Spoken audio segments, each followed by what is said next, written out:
Hey everybody, McGruer31 back here for SUNDAY'S DFS. I'm going to be breaking down the Sunday main slate for 8-8.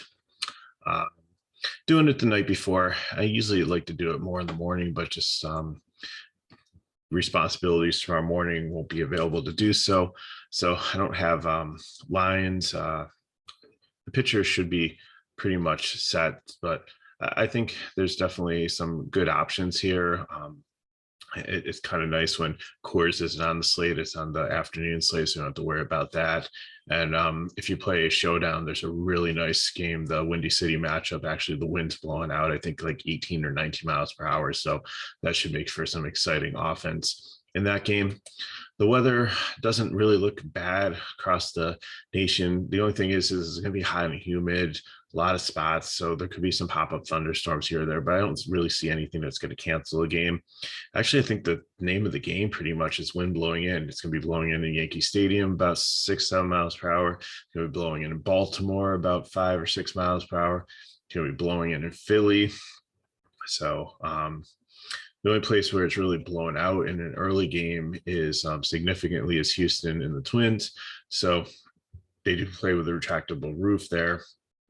If it is open, you're looking at like 11 to 12 miles per hour out to straight center field. So that could definitely help the offense there. But it's kind of a nice slate not to have to worry about rain, not to worry about trading or anything like that.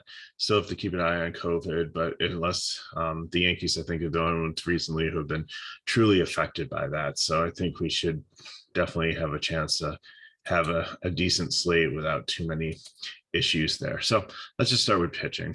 We'll start right at the top here. Zack Wheeler for Philadelphia Phillies.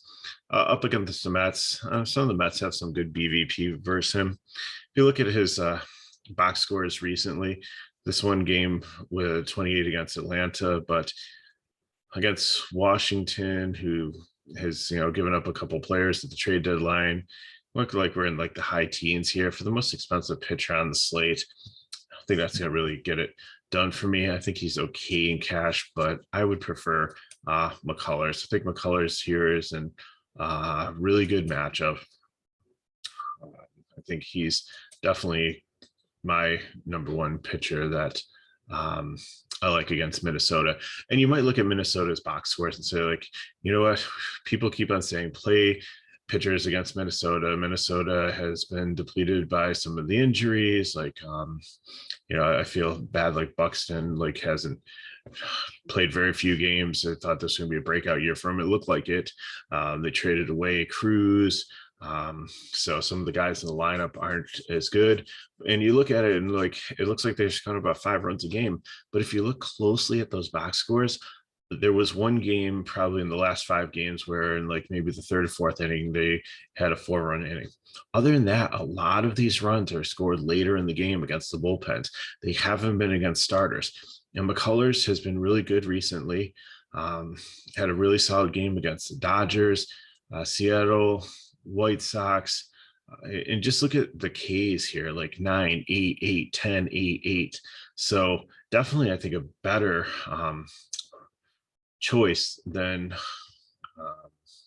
Wheeler, and definitely someone that I think is in a much better matchup. 92 in the season, ERA is not that bad.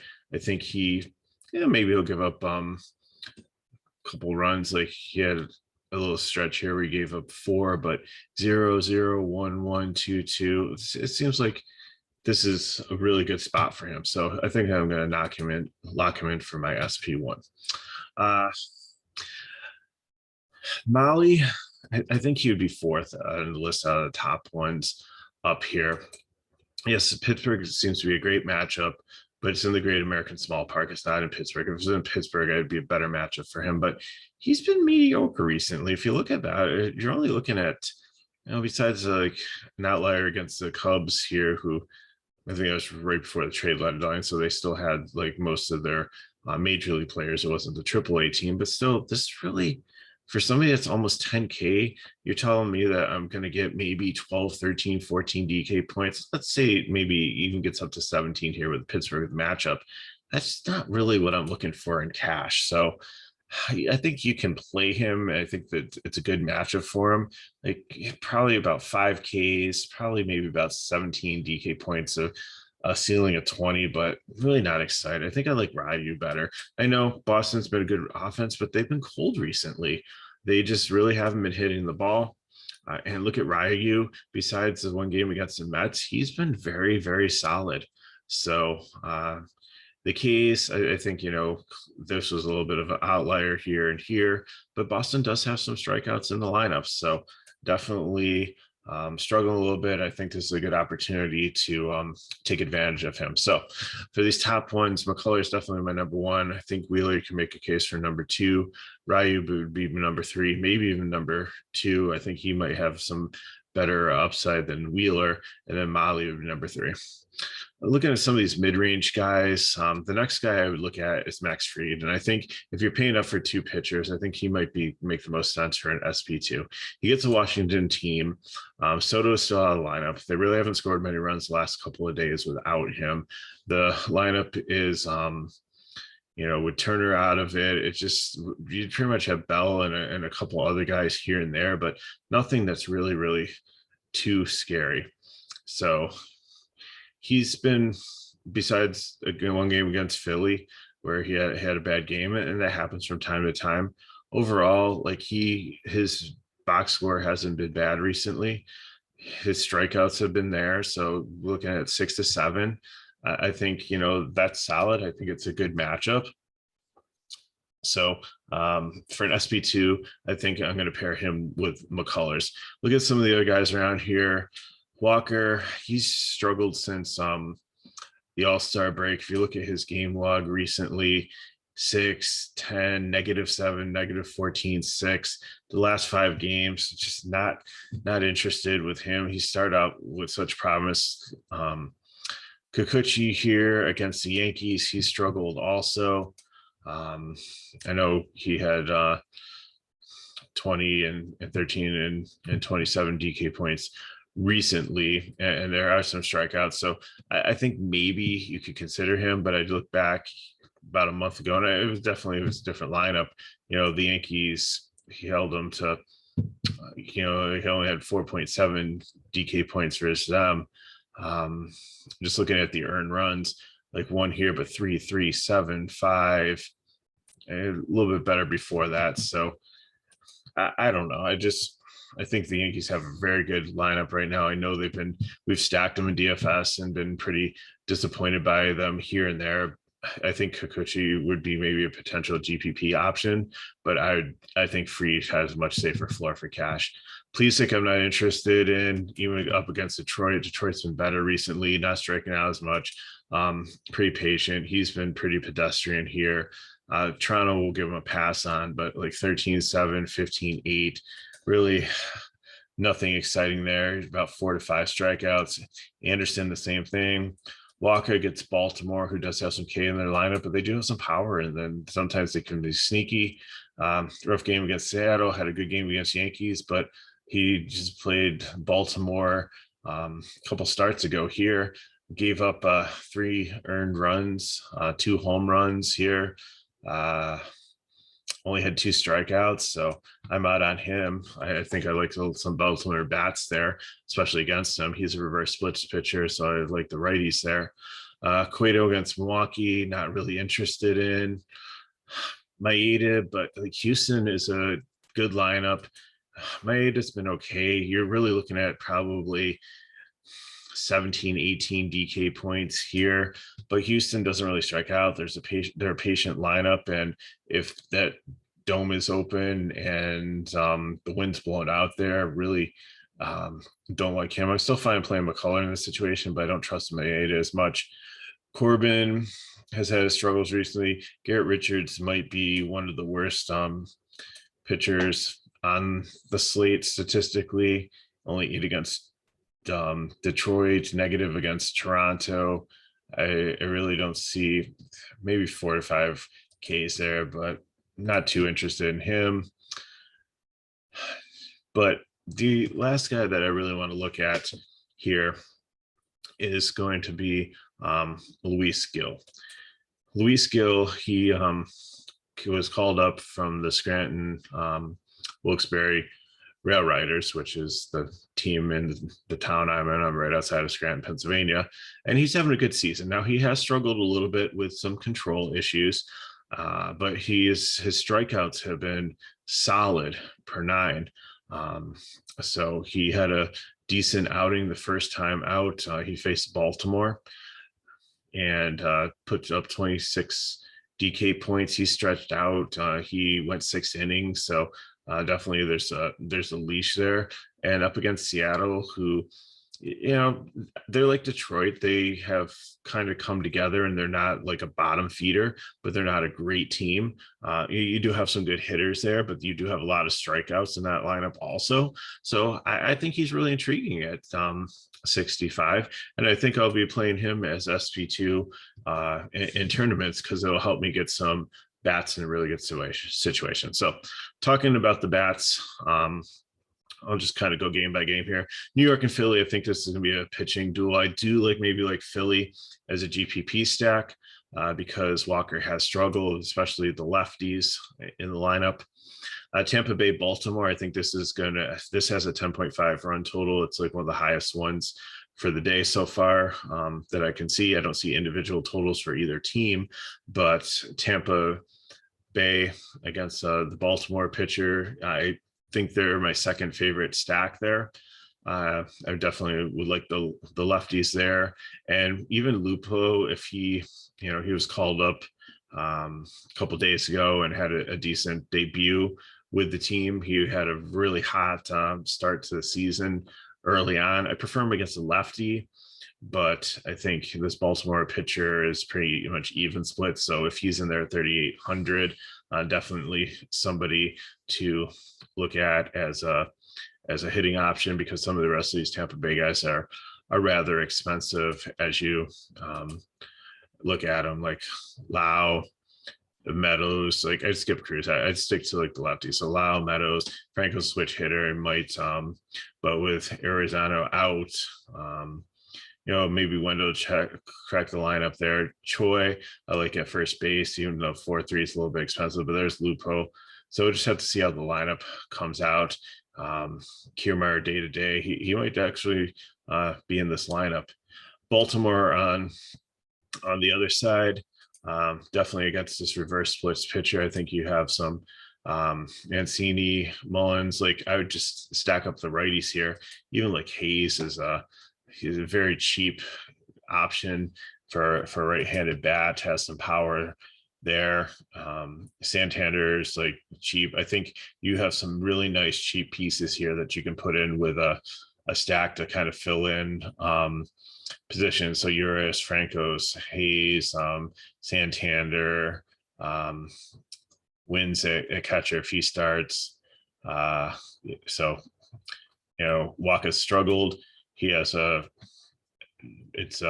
wind's blown in a little bit there, but I think Baltimore are definitely some nice pieces that you can play as a secondary stack with the main cash stack.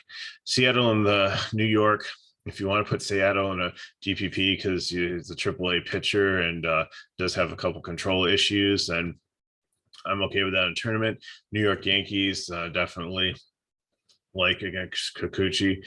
It all depends on which one shows up. All depends on which Yankees team shows up. Sometimes they're murderers row, and sometimes they're like high priced disappointments. So I don't think the Yankees would be in the top 4 stacks, but I think, in GPP, I'm fine with that. Toronto and Boston, not really interested in Boston against Ryu. Again, in GPP, anything if you think he's going to be highly owned and as leverage stack, I'm fine with that. But the Toronto bats, definitely like them against Richards. Play anyone, but they get expensive, so it's hard to get them in there. So some of these other guys down, like Dickerson, if he continues to play, I know he hasn't really had a great start since coming over from the Marlins here, DK points, but at his price tag, if he gets a walk and gets on, their catchers tend to be kind of cheap. So there are some pieces here. It might be hard if you're paying up for a couple pitchers, but if you do go like McCullers Gill or even like Fried and Gill like pay down on pitchers, then you can definitely get like a 5 man stack here. And they have some Vlad has some excellent BVP pitch numbers against Richards. Pittsburgh and Cincinnati. Like I said, Cincinnati's probably my favorite stack on the slate, but again, these guys are very expensive. Winker, Votto, Moustakas, you're almost looking, they've come down a little bit. Some of these guys are over 6K, but still that's pretty expensive there. Indy at 4.8 looks like a decent price. Castellanos just seems to be too cheap. He's struggled a little bit recently, so just have to see who's in the lineup there. But I think, you know, they would definitely be one to look to stack. Pittsburgh, like I said, I'm intrigued by some of the lefties. The prices are pretty cheap here. So, you know, if Perez starts at catcher, I think he's one that's a lefty. Might be, you know, he's had some decent fantasy points when he started recently. So I think if you watch these videos, you know, I usually, unless the catcher fits in a stack, I usually try to find somebody in like around low 2Ks, but I leave enough space for me to be able to flex if the guy's not in the lineup. So I think my point is going to be to put him in if he's in the projected lineup, Perez here at 2.5, and then that gives me $5,000 to work with if I need to go down to find another guy to punt if I need to move up for another one. So Pittsburgh lefties are definitely intriguing here. Cincinnati, like Detroit and Cleveland. Cleveland has been a nice cheap stack recently since the trade deadline. Besides having Ramirez in the lineup is like this high priced guy, and I love taking Reyes against lefties, but that's not the case here with Peralta. The rest of these guys are pretty reasonably priced in like the 2K. Straw, he stole the base today. He can turn, he's not going to hit home runs, and he's not like a super great hitter, but at 2,400, if he gets on with a single and steals a base, and that gives you double-digit DK points, pays off his price, it's great. It opens up salary for other things. Zimmerman usually sometimes leads off also, so there's some nice pieces here. I wouldn't, if you want to stack Cleveland and GPP, I'm fine with it, but I'd rather take like cheap pieces just to kind of fill in your lineup if you're trying to get up to like Cincinnati or trying to get up to Toronto or some of these more expensive stacks. Detroit with the way the Cleveland pitcher has struggled too. Again, they're starting to get a little bit pricey, but not too bad. You only have two guys over 3K. There's some nice pieces here too that you can probably use as fill-ins. Washington, Atlanta. I think Atlanta would be my fourth favorite stack. Against, you have Corbin, who's pitching for Washington, the lefty. So you can, sorry, I still have the Detroit selected there. So being Freeman being day, maybe you get like a cheap first baseman comes into play for him. I don't even know who that would be at this point if he's not in the lineup, but you might be able to, I think Duvall maybe played first base. Don't quote me on that, but I love these righties against him, like with Riley and Elbies, and Swanson struggled a little bit, but Duvall, Soler. So there's a nice stack of righties that you can make here against Washington. I really wouldn't stack Washington against Fried. I think he's decent. San Francisco and Milwaukee, you have two marginal pitchers there. It's Cueto and it's Anderson. So I think you can stack either one of them. I don't think they're a priority stack. I think they're more of a GPP stack. I just like how San Francisco has a ton of lefties they can throw at them. Milwaukee has some decent lefties that they can throw at them also. Houston, I love this stack here against Miami, who's been struggling, especially if the wind's blowing out there. I think they'd be my favorite GPP stack there. Minnesota, I really wouldn't touch. They're up against a really good pitcher. Not interested. St. Louis and Kansas City. Bubik, I think I didn't really talk about him, but I probably should. Like, he's had 4 straight quality starts, and I know it's a lefty facing an pretty much all righty St. Louis lineup. So if you want to take St. Louis in the stack for NGPP, I'm fine. But I think if you're looking to save, if you don't touch Gillis, a low end pitcher, I think Bubik is definitely somebody that we could consider also down here at 5-7. You look at his last 3 games: 19 DK points, 11 DK points, 18 DK points, 18 DK points. Earned runs, yes, there's been a few. Strikeouts 8, that's probably an outlier. So you're probably looking at like 4 to 5 realistically. So you're not looking at like a ton, but if he can get you 15 DK points at 5,700, that's definitely a really good day for you. So somebody else to consider, a low end pitcher if you don't trust the AAA guy Gill in his second start. If you think the first one was just an anomaly and that there's negative regression coming, then I'm fine doing that. But the other thing you might want to look at is John Lester is on the hill. He has had his struggles against righties. He's really good against lefties. So if you want to play some of the Kansas City righties, go for it. Look, like he had a regular game against Washington, but other than that, like, he just has not been good this season. He is over the hill and pretty much probably done and on his way out. So look at the Kansas City righties here. PEREZ, if you can pay up a catcher. Merrifield, he's a switch hitter. Even some of the cheaper ones like Hunter Dozier, if you're looking for somebody cheap to fill in a stack to see who's coming out in this lineup. Olivares has been out, has played a couple games recently, didn't have pinch hit here, but the games that he has started, he has been absolutely solid.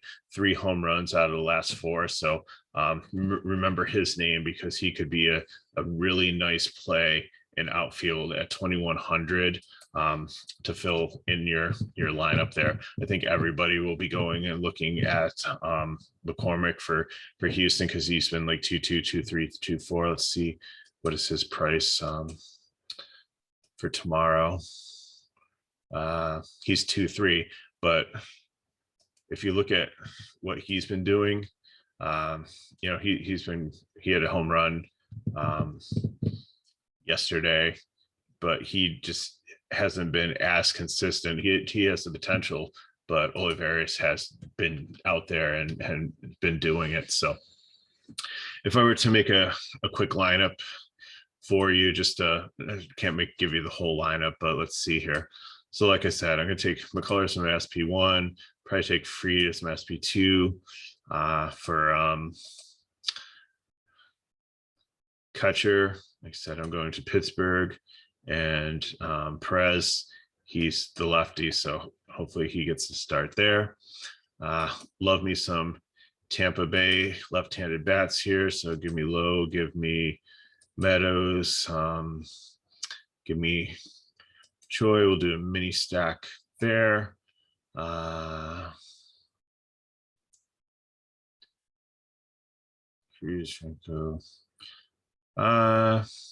Yeah, let's throw Lupo in there, because I think he'll end up playing.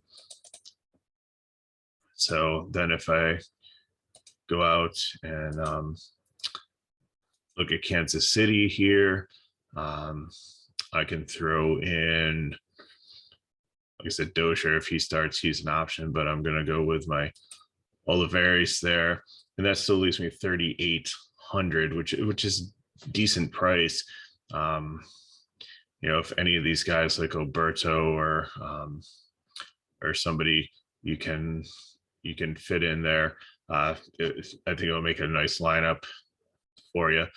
Again, just take out the Tampa Bay guys. If you want to throw in Cincinnati or Toronto or Atlanta, those are my favorite stacks there. So I'm going Tampa Bay just because I think they fit in nice with like the pitchers I want and the other pieces. But I said Cincinnati works. You might have to go down and do like a Fried Gill or Fried Bubik for that one. Toronto, same thing. Atlanta is not as pricey, so I think they fit in here okay. Really like the righties there. For GPP, Houston, Philly, Milwaukee, San Francisco. And for cheap options, I'm looking for Cleveland, Detroit, the Baltimore righties against WACHA, who's a reverse switch pitcher, and a Pittsburgh lefty. So thanks for watching. I'm Mega Ruler 31. If you want to, you can leave some comments below and we'll try to get back to you, try to help you out with anything. Hit me up on Twitter. My handle's upper right-hand corner here at Mega Ruler 31. So looking forward to a nice Sunday slate of baseball. Hopefully everybody's out enjoying the nice weather, and maybe not too many people will be playing the slate, so we'll be able to have some good information for you so you can go out there and build some great lineups and make some money. So thanks again for watching. Appreciate it. Give us a like, subscribe to our channel, and we'll see you next time.